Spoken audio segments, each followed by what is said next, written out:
Gold, trusted gold buyers. మీరు తాకట్టు పెట్టిన బంగారాన్ని విడిపించి ఈ రోజు ఉన్న మార్కెట్ ధరకు కొనబడను.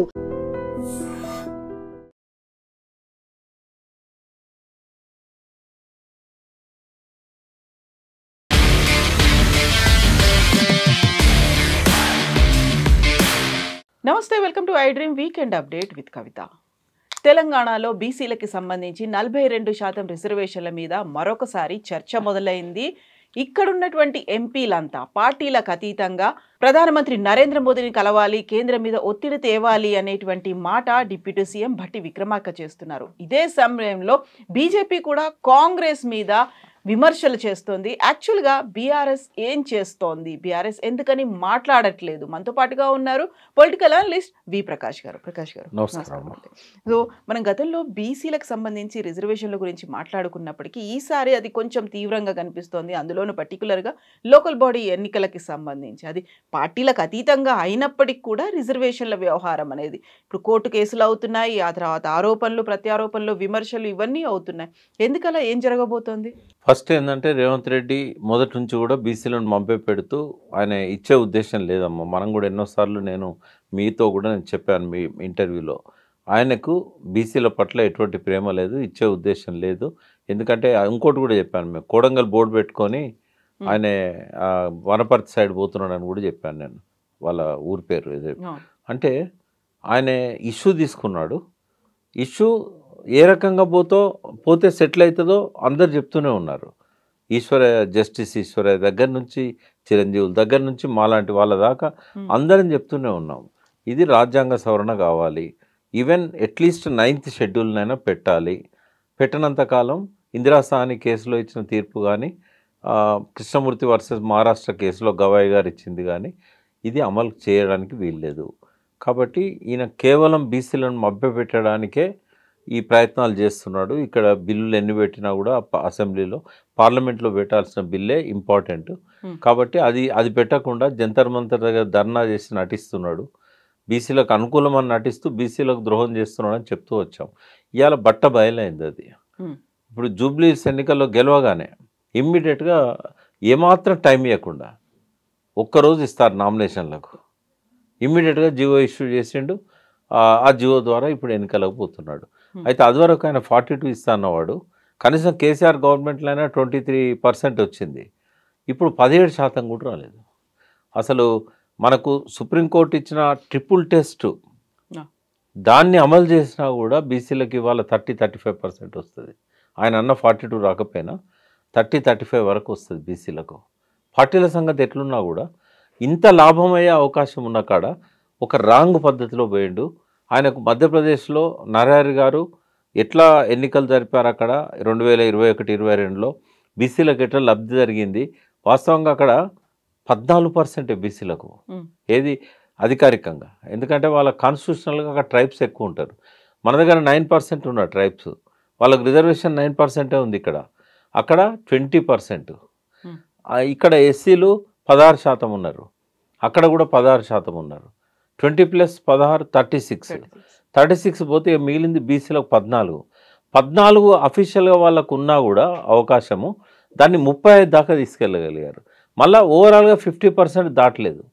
మనం కూడా ఒకసారి స్పెషల్గా చేశాను దీని మీద, మధ్యప్రదేశ్లో ఎట్లా చేశారనే దాని మీద కూడా మనం ఐ డ్రీమ్లో నేను మాట్లాడాను. ఇప్పుడు ఇంతమంది చెప్పిన తర్వాత ఎంతోమంది రిప్రజెంటేషన్ ఇచ్చారు. తర్వాత కొన్ని ఆర్గనైజేషన్స్ మధ్యప్రదేశ్ తరహాగా అమలు చేయమని రేవంత్ రెడ్డితో పాటుగా మంత్రులందరికీ మెమోరాండమ్స్ ఇచ్చారు. బీసీల పోరుబాట పుస్తకంలో ఆయన రాశాడు, అది కూడా ఇచ్చారు. అయినా కూడా తెలియనట్టు కాదు, ఇది తెలిసి కావాలని అన్యాయం చేయడం. గ్రామీణ స్థాయి నుంచి అప్పర్ క్యాస్ట్ లీడర్షిప్ పెంచే కుట్ర ఇది. ఎవరేమనుకున్నా పర్వాలేదు, ఎందుకంటే బీసీలకు తరతరాలుగా జరుగుతున్న అన్యాయం ఒక ఎత్తు అయితే రేవంత్ రెడ్డి చేసేది ఇంకా అది తారాస్థాయికి పోయింది, అది పరాకాష్ట అని చెప్పచ్చు. ఏ బీసీ కూడా రేవంత్ రెడ్డి చేసిన ద్రోహాన్ని క్షమించడు. అయితే ఇంత పెద్ద ఇష్యూ మీద ఇవాళ బీసీలంతా కదిలి రావాల్సిన అవసరం ఉంది. దీన్ని ఒక పెద్ద ఇష్యూ చేయాల్సిన అవసరం ఉంది. ఒకవేళ కనుక ఆయన కొంచెం వెసులుబాటు ఇచ్చి ఉంటే 2-3 రోజులు 5-6 రోజుల్లో పెద్ద ఉద్యమం వచ్చేది. అది హైకోర్టును కూడా ప్రభావితం చేయగలిగేది. వాస్తవంగా హైకోర్టు ఎట్లుంటుందంటే ప్రజల నుంచి వచ్చే స్పందన ఉంటే వాళ్ళ డిస్క్రిప్షన్ యూజ్ చేస్తారు. ఏమే బండ గుర్తు ఏం లేదు, ఏది ఎలక్షన్ నోటిఫికేషను ఇచ్చిన తర్వాత దాన్ని స్టాల్ చేయకూడదని ఏం లేదు. మొన్న వాళ్ళు ఇచ్చి వాళ్ళే రద్దు చేసుకున్నారు కదా.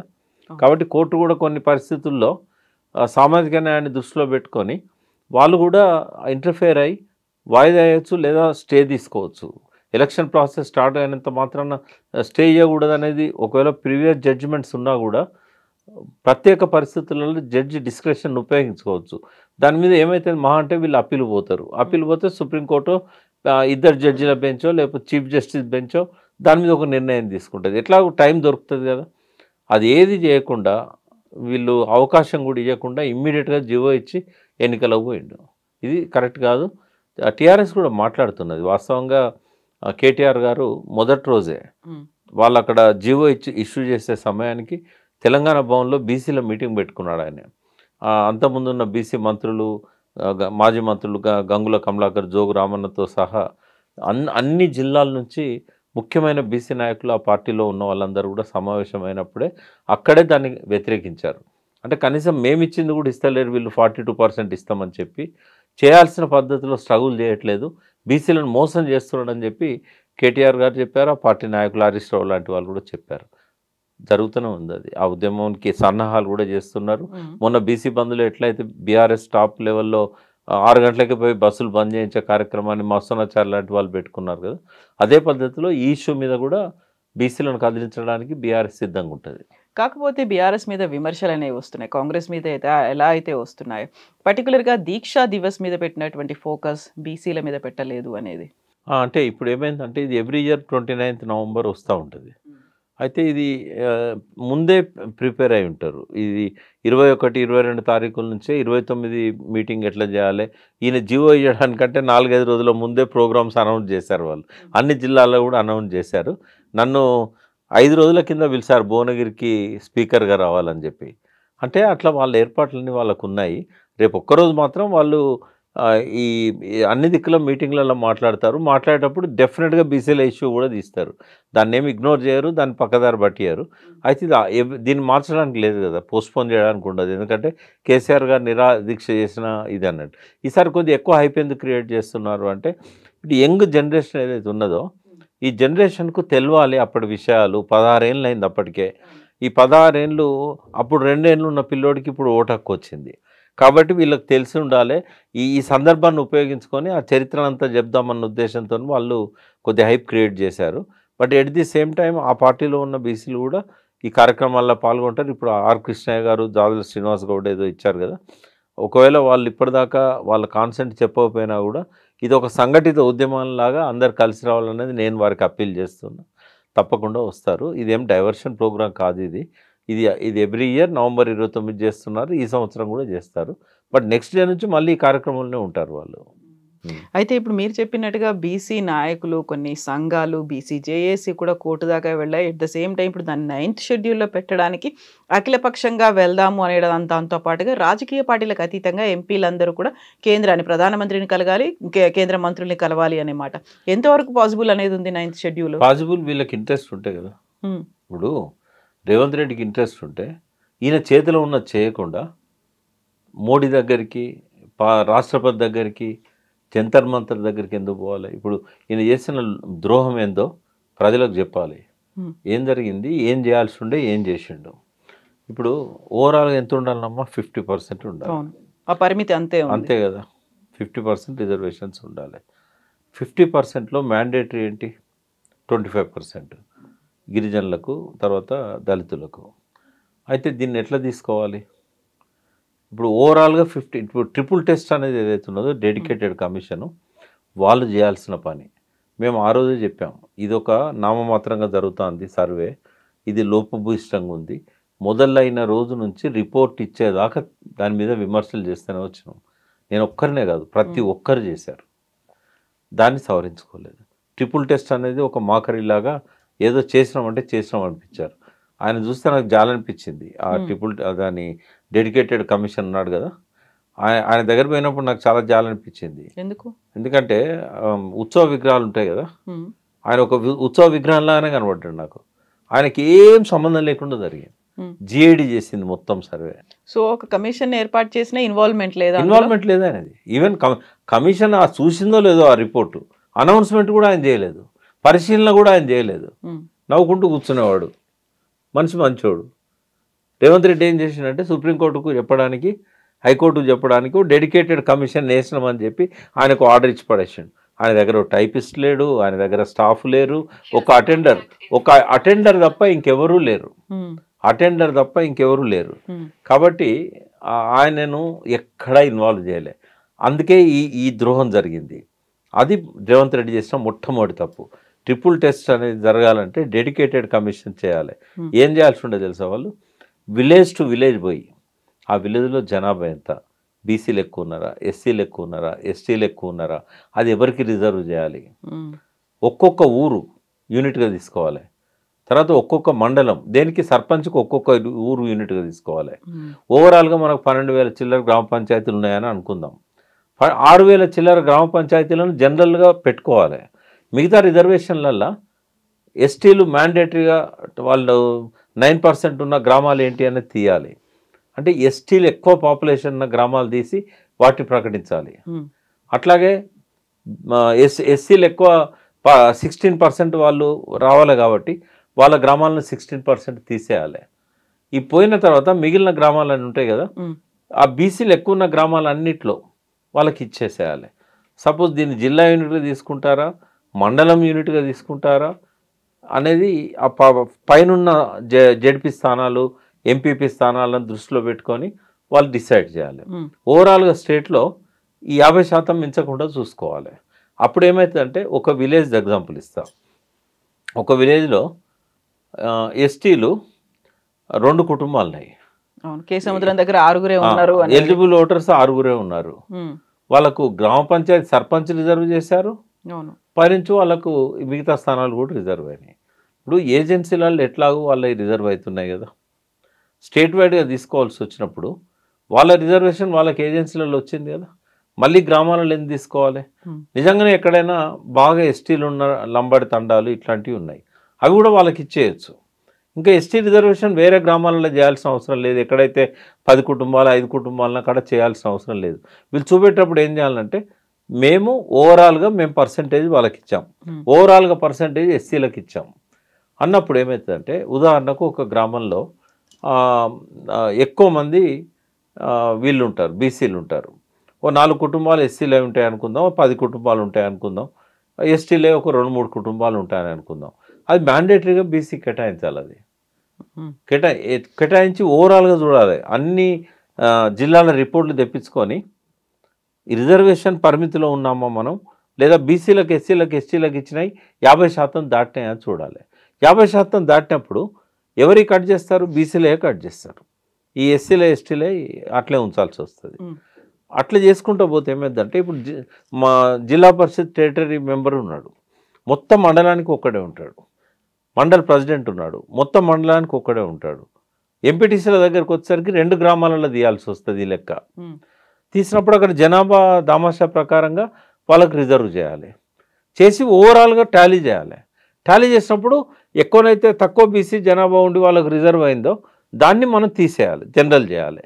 ఎందుకంటే జనరల్లో 45 వచ్చింది, ఇంకా 5% తక్కువ అవుతుంది. తీసేయాల్సింది ఓన్లీ బీసీల నుంచే, ఎస్సీల ఎస్టీలకు తీసేయడానికి లేదు. ఇట్లా కనుక చేస్తే మధ్యప్రదేశ్లో 2021లో అట్లే చేశారు. చేసి ఓవరాల్గా టాలీ చేశారు. చేస్తే 14% ఉన్న బీసీలది 34% వచ్చింది. ఇక్కడ కూడా వచ్చేది ఈజీగా, ఇంకొక 5 to 10% పెరిగేది బీసీల రిజర్వేషన్. ఇది చేసేది ఎవరమ్మా? ముఖ్యమంత్రి ఆదేశాలతోని డెడికేటెడ్ కమిషన్ చేయాలి. దీన్ని సుప్రీంకోర్టుకు హైకోర్టుకు సబ్మిట్ చేయాలి. ఈ ప్రకారంగా మేము మాకున్న పరిమితిలో 50% రిజర్వేషన్ దాటకుండా మేము గ్రామాలలో అడ్జస్ట్ చేసినామంటే ఎవరు కోర్టు పోయినా కూడా స్టే రాదు. ఇది చేయొచ్చు కదా. ఎందుకని ఇది చేయడానికి అక్కడ సలహా ఇవ్వడానికి ఎవరు లేరంటారా, లేకుంటే నిపుణుల కొరత అక్కడ కనిపిస్తుంది? మీరే చూశారు, జస్టిస్ ఈశ్వరయ్య గారి కంటే గొప్ప వ్యక్తి ఎవరు ఉన్నారు? నేషనల్ బీసీ కమిషన్ చైర్మన్గా పనిచేశాడు, హైకోర్టు చీఫ్ జస్టిస్గా పనిచేశాడు. ఆయన ఎన్నిసార్లు కలిశాడు రేవంత్ రెడ్డిని? ఆయన కలిసినప్పుడు అందరిని అధికారులను పిలిచి మీటింగ్ పెట్టి చెప్పాడు. చిరంజీవులు గారు ఎన్నిసార్లు కలిశారు, జాదుల శ్రీనివాస్ ఎన్నిసార్లు, నారాయణ గారిని ఎన్నిసార్లు పంపించారు రిపోర్ట్. ఆయన ప్రిన్సిపల్ సెక్రటరీ ఉన్నాడు కాబట్టి ఆయన కొన్ని లిమిటేషన్స్ ఉంటాయి. బట్ మధ్యప్రదేశ్ది ఒక బేస్గా తీసుకోమని చెప్పి ఎన్నిసార్లు పంపించాడు, ప్రతి పార్టీకి ఇచ్చాడు ఆయన. మహేష్ గౌడ్ గారికి ఇచ్చారు. ఎందుకలా ఇష్టం లేదమ్మా రేవంత్ రెడ్డికి. ప్రతి మినిస్టర్కు తెలుసు ఇట్లా చేస్తే బీసీలకు ఎక్కువ వస్తాయని, అయినా కూడా ఇవ్వలేదు ఆయన. ఇప్పుడు కవిత గతంలో సెలబ్రేట్ చేసుకున్నారు, ఈరోజు మళ్ళీ తను రైలు రోకో అనేది చేశారు. ఆ తర్వాత తీన్మార్ మల్లన్న కూడా, జాజులా, వీళ్ళందరూ కూడా ఆల్మోస్ట్ ఒక సపోర్ట్ అనేది వచ్చింది, అభినందనలు వెల్కమ్ చేశారు, ఇవన్నీ అయ్యాయి. ఈరోజు తీన్మార్ మల్లన్న ఇంకో మాట కూడా అన్నారు, రెడ్లకు బీసీలకు విడాకులు అయిపోయాయి అనే ఒక ఆ మాట కూడా ఆయన అన్నాడు. సో ఇప్పుడు అంతా అపోజ్ అనేది కనిపిస్తోంది, ఆందోళనలు ఉన్నాయి, నిరసనలు కనిపిస్తున్నాయి. ఏం జరుగుతుందని మీరు అనుకుంటున్నారు? ఇది రెడ్లందరూ చెప్తే అయిందానమ్మా. నేను అనేది ఒక్క క్యాస్ట్ని ఎప్పుడు టార్గెట్ చేయకూడదు. ఏ రెడ్డి చెప్పిండమ్మా? ఇది రేవంత్ రెడ్డి కావాలని చేసింది, రెచ్చగొట్టడానికి చేస్తున్నాడు ఆయన. ఆయనకు ఆయన పబ్బం గడిచింది, ఆయన సీఎం కావాలనుకున్నాడు, పోలరైజ్ చేసుకున్నాడు, సీఎం అయిండు. మనసు ఒప్పది బీసీలను డెవలప్ చేయడానికి, ఎవరికి ఒప్పది. ఈ అప్పర్ క్యాస్ట్లో ఉన్న టాప్ పొలిటీషియన్స్ ఎవరైతే ఉంటారో వాళ్ళని మనం టార్గెట్ చేద్దాం. వాళ్ళు ఎన్నటికీ బీసీలను ఎదగనియరు. ఇంత మంచి అవకాశం వచ్చింది, కొన్ని వేల గ్రామాలల్లో బీసీలను సర్పంచులుగా చేసే అవకాశం వచ్చినా కూడా వాళ్ళ అవకాశం ఇవ్వలేదు. కొన్ని వందల గ్రామాలల్లో ఎంపీటీసీలను మండలాధ్యక్షులను చేసే, జిల్లా పరిషత్ సభ్యులను చేసే అవకాశం వచ్చినా కూడా ఇవ్వలేదు. ఇప్పుడు ఓవరాల్గా చూస్తే ఎంత అవుతుంది తెలుసా? నీ గ్రామాల వారీగా చూస్తే 60-70% మించుతారు ఈ రెడ్లు, వెల్మలు, వాళ్ళకు సంబంధించిన అప్పర్ క్యాస్ట్ వాళ్ళు. అంటే ఇది వాళ్ళ రాజ్యం అనేది మరొకసారి ఆయన రుజువు చేసుకున్నాడు. మా వాళ్ళు ఏంటంటే కొందరు అమాయకులు ఉంటారు, కొందరేమో వాళ్ళ మోచేతి నీళ్లు తాగి బీసీలకు ద్రోహం చేస్తూ ఉంటారు.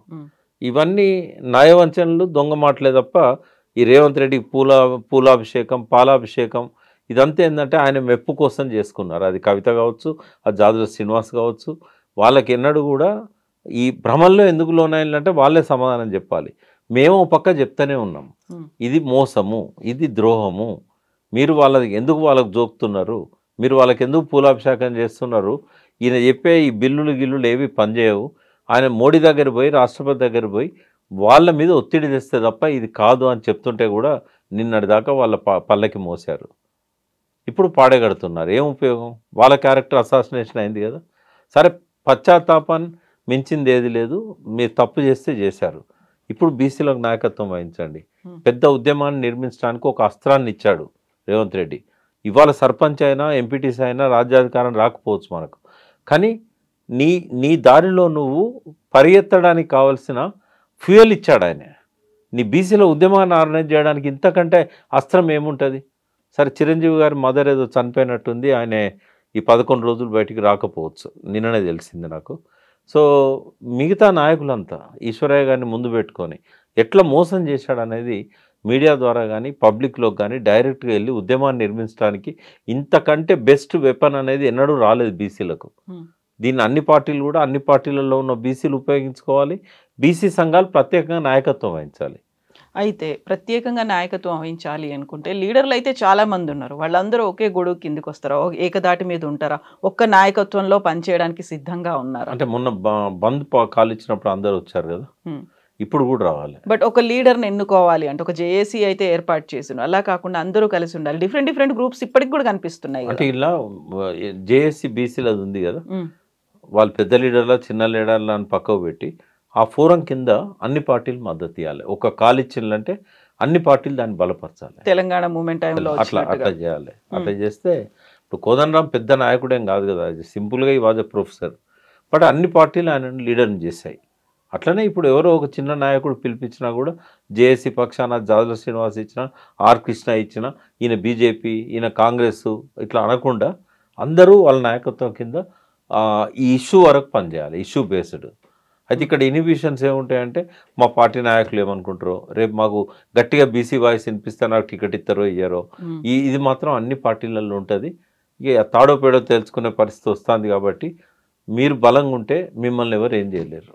అదంతా వ్యక్తిగతంగా ఆలోచిస్తున్నారు. మీరు చెప్పినట్టుగా మొత్తం బీసీ కమ్యూనిటీకి సంబంధించి ఆలోచించాలి అంటే ఇక్కడ వెనకడుగు వేస్తున్నారు, లేకపోతే అక్కడ వాళ్ళు వ్యక్తిగతంగా చూసుకునే ప్రయత్నాల్లో ఉన్నారు, లేదు అందరి కోసం పనిచేయాలి అనేటువంటి భావన ఇంకా ఎందుకు రాలేదు? ఇప్పటికే ఇన్ని దశాబ్దాలు గడిచిపోయినప్పటికి కూడా. టికెట్లు ఇచ్చేది ఎవరమ్మా? ఇప్పుడు ఏ పార్టీలో బీసీ టికెట్ ఇస్తారా?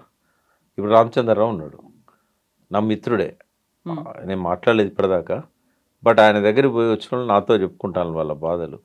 వాళ్ళు ఎంపీలుగా ఎమ్మెల్యేలుగా పోటీ చేయడానికి అర్హత ఉన్న వాళ్ళు మీడియా స్పోక్స్ పర్సన్ ఏమంటే కూడా ఆయన ఇచ్చే పరిస్థితిలో లేడు, నా చేతిలో ఏమున్నది మీరు పై వాళ్ళకి చెప్పండి అంటున్నాడు. రబ్బర్ స్టాంప్ అధ్యక్షుడే కదా, వాయిస్ ఉండొచ్చు, మంచి మనిషి కావచ్చు, కానీ ఆయనకి వాళ్ళు పవర్ ఇవ్వలే కదా. అధ్యక్షుడు ఎవరున్నా అంతే. ఇప్పుడు టీఆర్ఎస్లో కేటీఆర్ఏ టికెట్లు ఇవ్వాలి, కేసీఆర్ ఇవ్వాలి.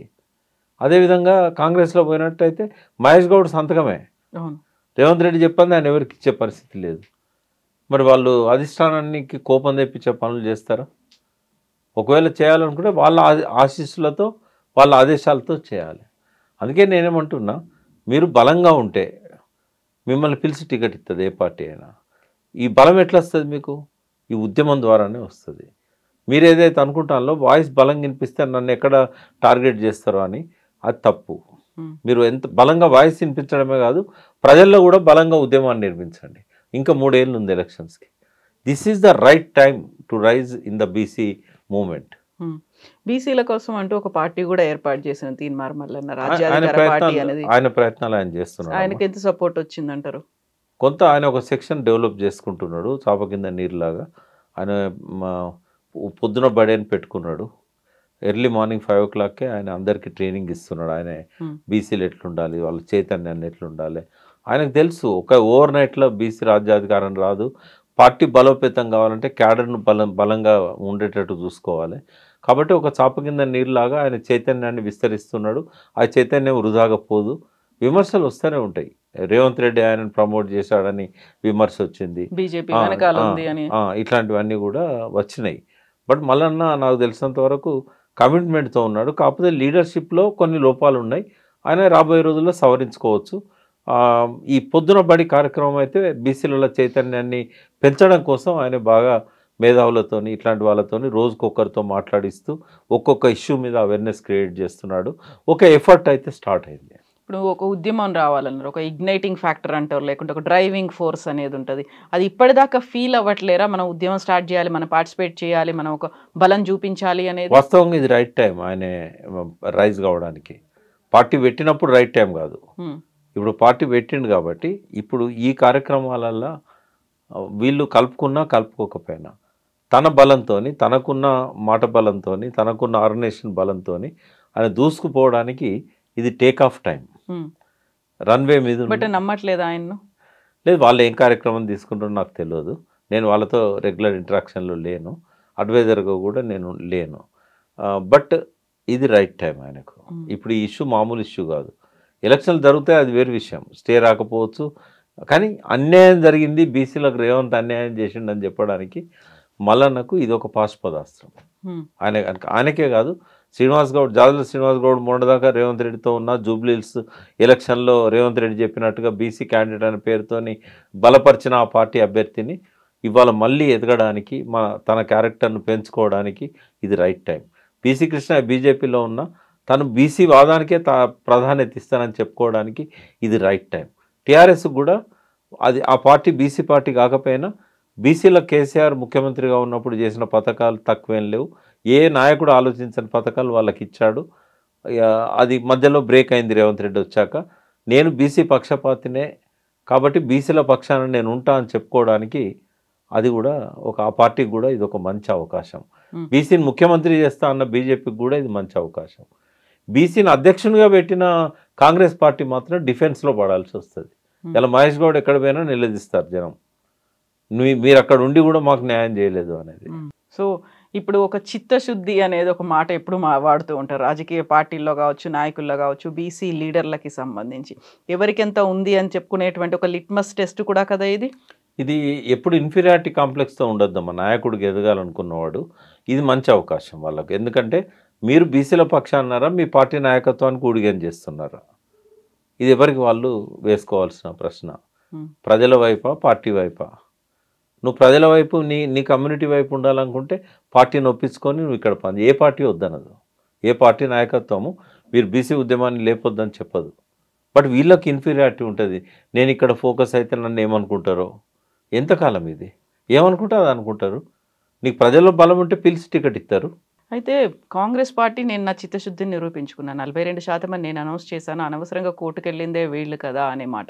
సో సాధ్యం కాదని చెప్పిన తర్వాతే కదా ఇలాంటిది అయింది అనేది బీజేపీ కావచ్చు, బీఆర్ఎస్ అనేటువంటి మాట. ప్రతిసారి అదే తూతూ మేమే అనేదే ఉంటుంది కదా అక్కడ. అంటే రేవంత్ రెడ్డి బట్టబయలయ్యాడు. స్టార్టింగ్లో అన్నాడు, నేను 42% కోసం నేను అసెంబ్లీలో ఇది చేస్తున్నా, తీర్మానము బిల్లు పెడుతున్నా, బిల్లు పార్లమెంటుకు పంపుతున్నా, కానీ చేసే పద్ధతిలో ఆ స్ట్రగుల్ చేయలేదు. ఎక్కడైతే ఆ టార్గెట్ చేయాలనో ఆ రాజ్యాంగ సవరణ అది మాట్లాడలేదు. 9th షెడ్యూల్ కావాలంటే పార్లమెంట్లో బిల్ పెట్టాలి. మోడీకి చెప్పకుండా ఈయన ఎన్ని చేసినా కూడా అక్కడ ఏం జరగదు. ఒక్కనాడు కూడా మోడీతో చెప్పలేదు, మోడీ దగ్గర పోలేదు, పార్లమెంట్లో ఉన్న మన ఎంపీలను తీసుకొని పోలేదు, కనీసం బీసీ నాయకులను తీసుకొని పోలేదు, కనీసం మహేష్ గౌడ్ను రాహుల్ గాంధీని ఎంట పెట్టుకొని కూడా పోలేదు, అక్కడున్న మల్లికార్జున ఖర్గే మాట్లాడలేదు, అక్కడున్న రాహుల్ గాంధీ మాట్లాడలేదు. ఎంటైర్ పార్లమెంట్ సెషన్ జరిగింది, ఒక్కనాడు కూడా అక్కడ లేపలేదు. ఈయన చిత్తశుద్ధి ఎక్కడుందమ్మా? వాళ్ళ పార్టీలో ఉన్న బీసీ నాయకత్వం ఆలోచించాలి. ఉత్సవ విగ్రహంలాగా మహేష్ గౌడ్ను పెట్టి ఆయన నాకు మిత్రుడే, కానీ పాపం ఇనేబిలిటీ ఏం చేస్తారు, రేవంత్ రెడ్డి కాదని పోలేడే. ఇది ఖచ్చితంగా రెడ్ల రాజ్యం అని ఈ బీసీలకు జరిగిన అన్యాయంతో రేవంత్ రెడ్డి ప్రూవ్ చేసుకున్నాడు. రెడ్ల రాజ్యం అన్నప్పుడు పాలక వర్గాలకు సంబంధించే వర్తిస్తుంది. మిగతా రెడ్ల గురించి నాకు ఎటువంటి ఆరోపణ లేదు, వాళ్ళందరినీ నేను గౌరవిస్తాను. కానీ రేవంత్ రెడ్డి కానీ ఆ పార్టీలో ఉన్న క్యాబినెట్ మంత్రులు కానీ వాళ్ళు బీసీలకు ద్రోహం చేస్తారు. Yes, Prakash garu, thank you so much sir. Thank you. And for more videos, please subscribe to iDream. Please subscribe to iDream. Please subscribe iDream. And please subscribe to iDream. For more videos, subscribe to iDream. please like, share and subscribe to the channel. Congratulations, iDream. Subscribe to iDream. Subscribe to iDream. So subscribe to iDream Media. iDream ki iDream team andarki huge congratulations. Please subscribe iDream Media. Please subscribe to iDream. Subscribe iDream. Please subscribe to iDream. iDream అంటే నా కళల ఛానల్ను subscribe చేసుకున్నారు, నోరు తిరుగుతలేదు, మీరైతే గంట గుర్తు కొట్టండి. For more such videos, please subscribe to iDream. Subscribe to iDream. Please subscribe to iDream. Please subscribe iDream Media. Please do subscribe to iDream. Please subscribe to iDream Media. For best entertainment and information, please subscribe iDream. And don't forget to subscribe to iDream.